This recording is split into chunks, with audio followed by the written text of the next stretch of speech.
Okay, so thank you so much to the organizers for including our paper in the program. This is joint work with Riccardo Silvestrini, who is a colleague in Naples.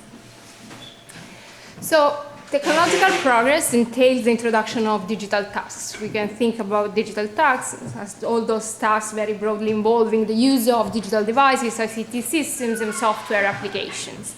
However, ultimately, the decision of add digital tasks is a firm choice.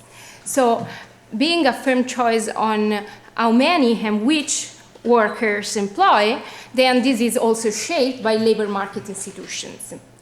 So if firing costs disproportionately affect digital jobs, then they can actually also hinder digitalization. Yet, we don't know much about the potential relation between firing costs, digital tasks, and investment, and this is also due because it's hard to measure digital tasks in the data. In this paper, we ask how much do firing costs affect workforce digital composition, and we start from Italian employer-employee data. We can observe occupations. Italy could be an interesting case because employment protection legislation is pretty high. We find two novel empirical facts. The first one is that workers in digital occupations tend to be employed on permanent contracts, and the second is that firms with more digital occupations tend to have higher returns on investment. So these facts are true, even controlling for firm size, sector, age, and on the worker side for the schooling of workers, the age and tenure profile, and gender. Now, a change in firing costs alters the relative cost of permanent versus temporary workers, but because digital workers tend to be on permanent contracts, this change in firing costs can also affect the relative cost of digital versus non-digital workers. And because there is a link between occupations and investment, then a change in firing costs may also directly impact firm investment through a change in digital composition.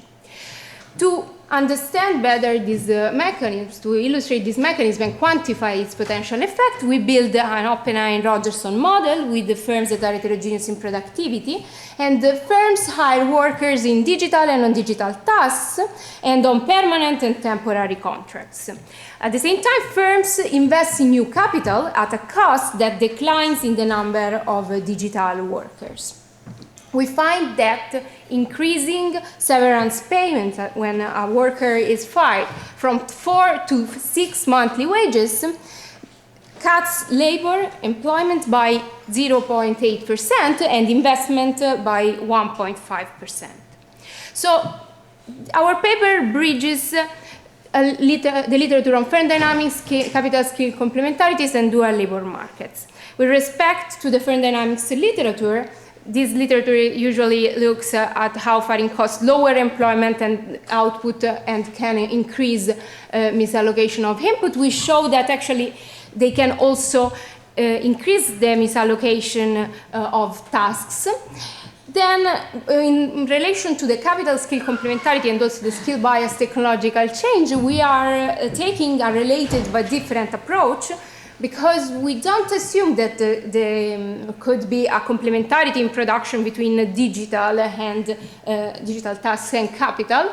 Actually, we kind of mute that channel, and instead we connect the investment decision to the number of digital workers. And this creates a complementarity between digital and capital that is endogenous, so it's a firm choice, and is heterogeneous across firms. And finally, of course, we relate to the effects of dual labor market on the literature on the effects on dual labor markets on employment levels, and we add the task angle to this literature. So just very quickly on the data, we take admin job records. The two important characteristics is that we observe the entire workforce of firms and the workers' occupations. From the occupation code, we can obtain the occupation description, so we know which tasks are performed, and this can be summarized with natural language processing to measure of digital task intensity. We define digital workers to be those in the top quartile, and then linked employer employee data enable aggregating worker info into firm level share of digital tasks. Yes? Could you please define a digital task? So literally it's out of 4 tasks, those related to using computers, using ICT,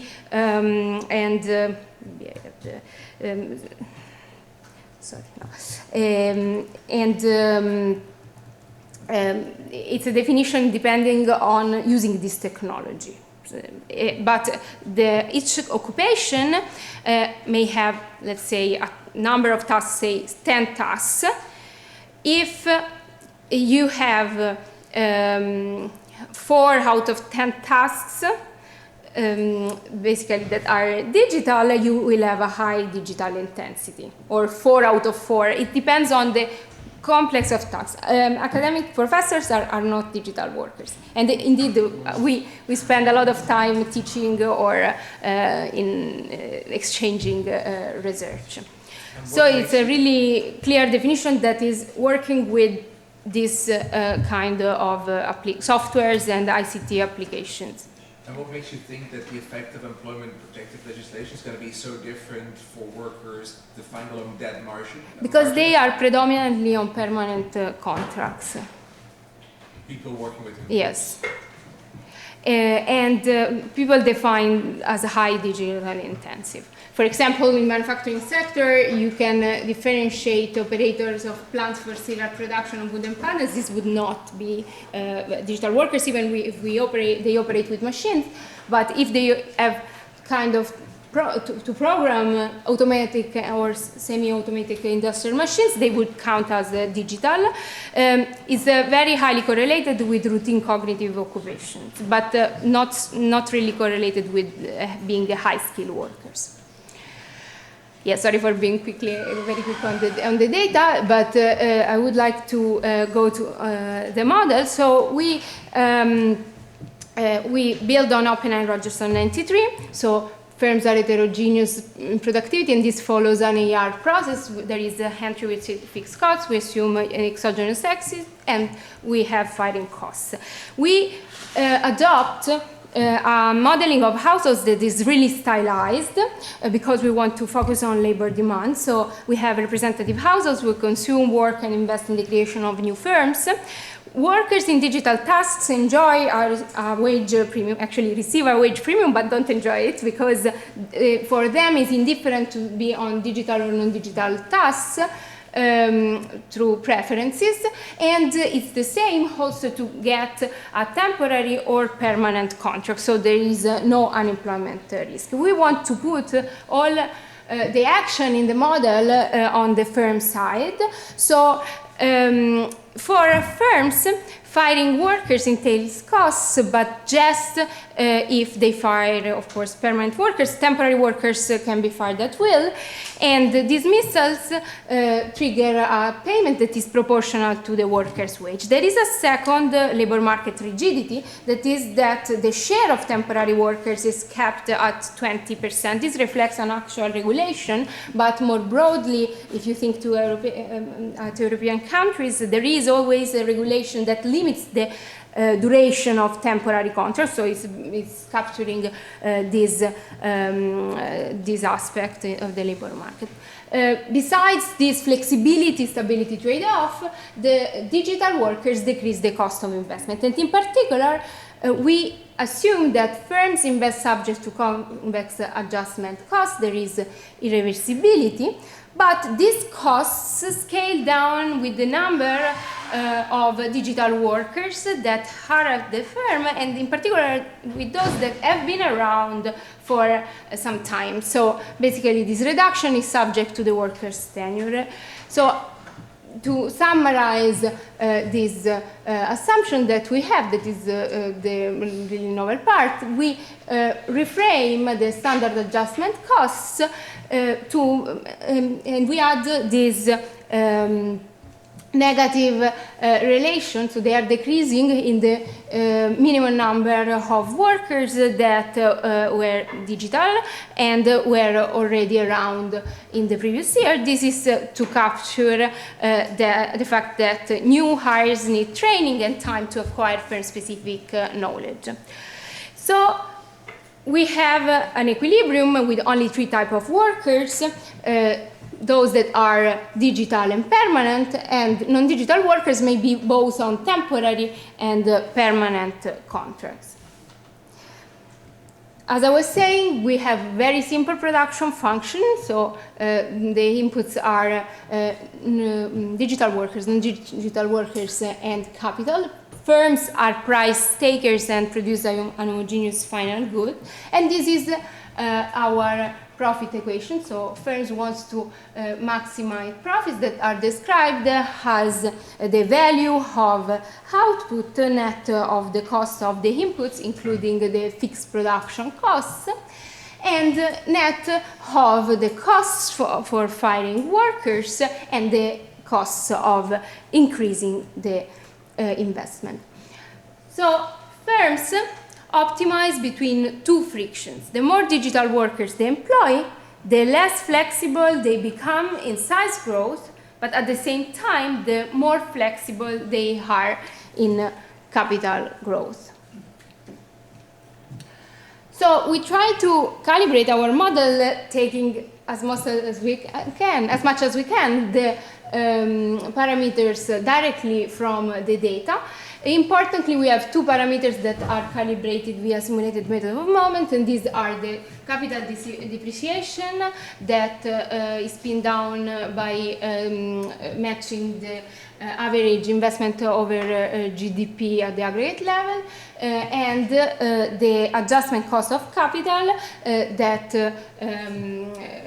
and in this case we use as a target the ratio between the investment and at the 60th and 40th percentile of the investment distribution. The model fits well our 2 motivating facts and also the distribution of firm productivity. So is your paper relevant to the more general question, what is the impact of firing costs on the speed of diffusion of a new technology? Is that part of Definitely. This was, last year, for example, in CEPR, there was an interesting paper on AI and labor, looking at the impact of labor market rigidity on the speed of diffusion of AI. Okay. Yeah, Thank you. exactly. Is that, so do you speak to this? Yes, but I think it's too early to have statistics on the AI in the data. So that is why we took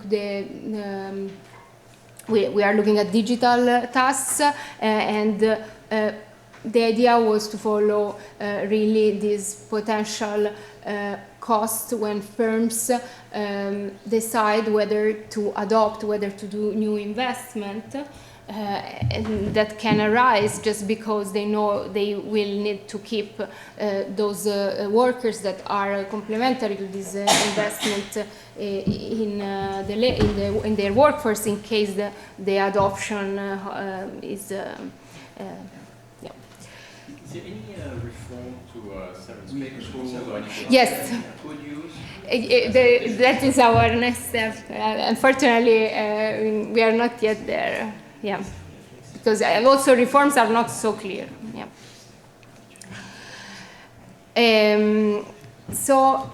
Okay. For the moment, we basically did the experiment only within the model. So we increased the firing costs by 50%, really mimicking what Open and Rogerson do. In this case, so looking at the Italian case, would be 4 to 6 months of severance payment.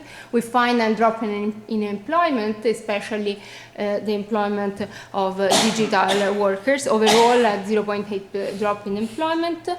A drop in investment of 1.5% and a drop in total production of 1%. We measure welfare here in the model with consumption, so we have a drop of 1% and an increase in misallocation measured as the dispersion of marginal product of capital of around 3%. Now, looking at the part of the distribution that is driving this result, the median productivity of firms is 1, and so medium-large firms drive this result. We see a certain decline in the number of digital workers at medium-large firms, and at the same time, for those firms that have already a large number of past digital and medium to high productivity, we see that there is a significant, relevant drop in investment. Also, in general, when firing costs increase, there is a decline in the digital in the number of digital workers for those firms that already have a high number of digital workers.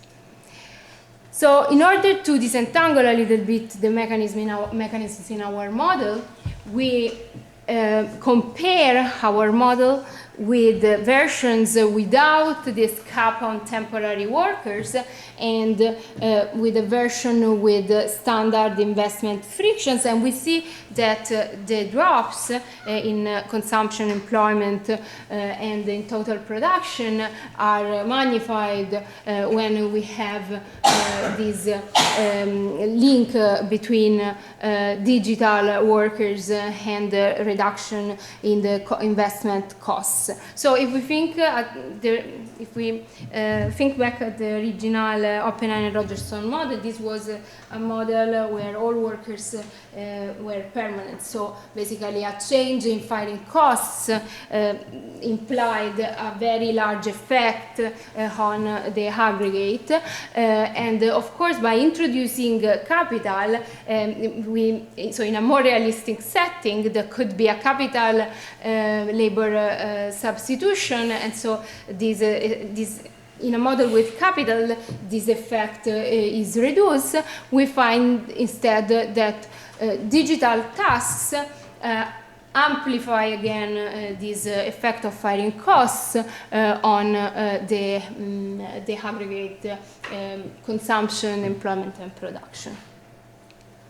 Yeah, and this is basically in the 4 version where so the first one is the baseline on the right, the version without a legal limit of temporary workers, and here in the bottom, a version with standard friction of capital, and Open and Rogerson with capital. We see that actually this big drop in investment arises when there is this reduction in the adjustment costs made possible when the digital when the firm has a high number of digital workers. So in conclusion, the suggestion from our model is the stringent employment protection may slow down task digitalization and hinder growth. So the effect can be actually large, even if this is just a change in severance payments that it's tiny in a sense. So we also did the opposite exercise, so a reduction in severance payments, and we find actually that this would increase consumption by 1% and output by almost 2%.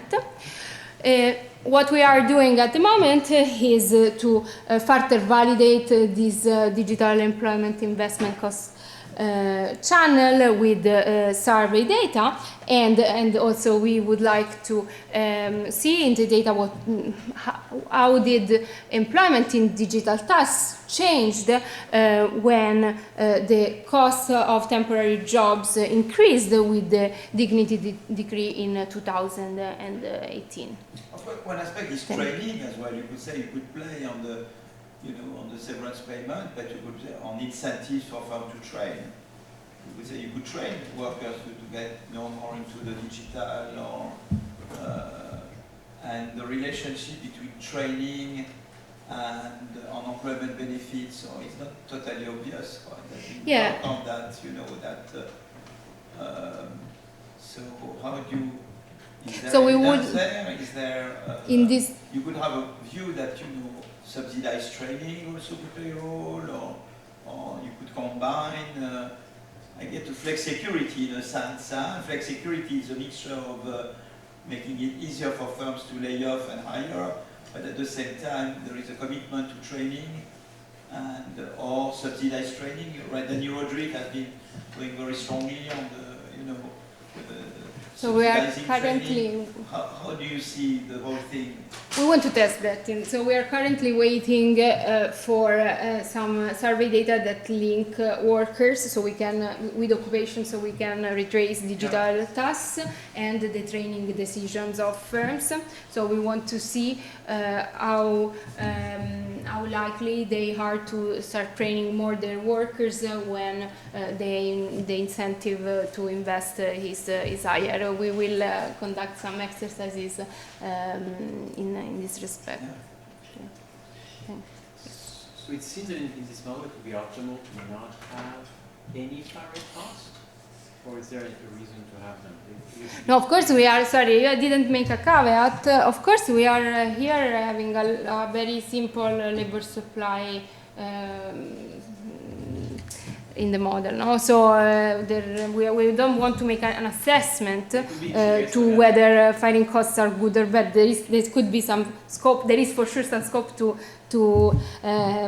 give workers more stability, but we just want to enlighten that there could be this channel of firing costs affecting the investment decision. Yeah, it could be interesting to have a concept model where you can sort of assess the other side as well, and it seems that the logic here is you would reduce firing costs specifically for these higher paying digital related occupations, right?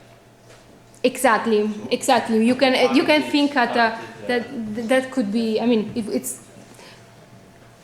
I didn't make this exercise in the model, but this could be a potential policy. So to differentiate firing costs by task or worker characteristics.